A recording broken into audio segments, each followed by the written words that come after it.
Et puis ce sera son dernier grand discours avant la présidentielle, avant sa déclaration de candidature. Emmanuel Macron prononce en fin de matinée ce qui sera donc la dernière allocution solennelle de son mandat. C'est devant le Parlement européen de Strasbourg. Oui, il doit présenter les priorités de la présidence française de l'Union européenne. Discours qui sera suivi d'une séance de questions-réponses de 2h30 avec les eurodéputés. Un exercice auquel le chef de l'État se prépare comme pour un combat de boxe. Pierre Barbin, François Luce.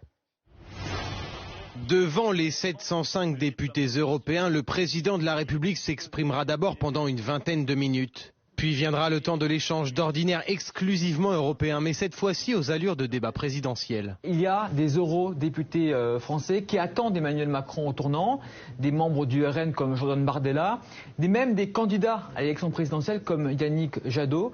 Et donc on va avoir une sorte d'arène politique pré-campagne présidentielle. Emmanuel Macron a hâte peut-être d'en découdre avec eux. Pour certains députés européens, ce discours, c'est d'abord l'occasion de faire le bilan d'Emmanuel Macron. Une des premières actions qu'il a faites sur la scène européenne, c'était quand même d'aller en visite en Hongrie auprès de Viktor Orban pour avoir un accord pour inclure le gaz et le nucléaire comme des énergies propres. Le 1er janvier dernier, la France a pris la présidence du Conseil de l'Union européenne pour 6 mois.